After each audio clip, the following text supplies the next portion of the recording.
खरं म्हणजे हा प्रश्न जो आहे तो संच मान्यतेच्या बाबतीतला आहे आणि मंत्री महोदय तुम्ही तरुण आणि तुम्ही शिक्षणाशी संबंधित असल्यामुळे अनेक अपेक्षा तुमच्याकडून होत्या,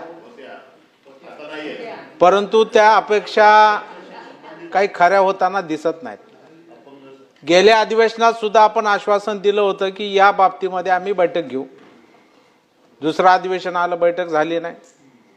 बैठक लागली दादा भुसे साहेबांकडे, पण ती बैठक होऊ शकली नाही। मी स्वतः त्या बैठकीला हजर होतो। सभापती महोदय, एकतर या संबंधी मान्य न्यायालय नागपूर खंडपीठानं महाराष्ट्र राज्य शिक्षण संस्था महामंडळ याचिकाकर्ते होतं। ही संपूर्ण राज्याची याचिका सभापती महोदय, आणि या आदेशाला स्थगिती द्यावी मंत्री महोदय। कोणत्या? 15 मार्च 24च्या म्हणून कोर्टात गेलेले। कोर्टानं जैसे ते परिस्थिती म्हणून निकाल सुद्धा दिला सभापती महोदय। पण आपले काही अधिकारी मंत्री महोदय, त्यांची नावं मी सांगेल आपल्याला, की पाठ बडवून घ्यायच्या मार्गावर आहेत की आम्ही किती सरकारचे पैसे वाचवतोय, आम्ही किती शिक्षक जास्तीचे होते। शेवटी ही आम्ही विद्यार्थ्यासाठी मानतोय। विद्यार्थी हा केंद्रबिंदू आहे, विद्यार्थी आमचं दैवत आहे, त्याला शिक्षक मिळाला पाहिजे ही भूमिका सभापती महोदय आम्ही मानतोय। मग कोर्टापेक्षा शासन मोठं झालं का? आता न्यायालयानं स्थगिती दिलेली असताना सुद्धा आपण आश्वासन दिलं सभागृहामध्ये की बाबा हा 15 मार्चचा जो शासन निर्णय निघालेला आहे त्याच्यामध्ये इथं सर्व शिक्षक आणि पदवीधर आमदार तुमच्याकडे निवेदन दिले की आमच्या भावना समजून घ्या, याच्यामध्ये बदल करू, आपण बसू, चर्चा करू आणि सर्वसमावेशक शासन निर्णय व्हावा ही आमची भूमिका। आम्ही काय पूर्णपणे रद्द करा असंही म्हटलेलं नव्हतं, पण ते होऊ शकलं नाही मंत्री महोदय। आता दुसरं शैक्षणिक वर्ष सुरू झालं, आता आपण लगेच जे अतिरिक्त झालेत त्यांचं समायोजन करा म्हणताय। आता आपण 8 शिथिल केली, त्याबद्दल अंशतः अभिनंदन मी तुमचं करतो, परंतु आता उच्च न्यायालयाने जी स्थगिती दिली, पुन्हा आपल्या संचालकांनी काय पत्र काढलं 25 मेला प्रश्नावर येतोय ते हे सभापती महोदय, हा महत्वाचा विषय आम्ही वारंवार सभागृहात का आणतोय?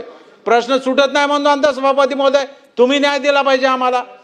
आणि म्हणून आता 25 मेला संचालकांनी पत्र काय काढलं मंत्री महोदय की हा निर्णय फक्त अमरावती आणि नागपूर पुरता मर्यादित आहे।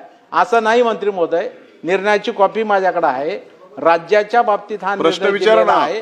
त्यामुळं त्या निर्णयानुसार ही संच मान्यता आहे ती स्थगित झाली पाहिजे आणि तोपर्यंत एकाही शिक्षकाला अतिरिक्त न करता समायोजन त्याचं होता कामा नये, ही भूमिका तुम्ही घेणार का?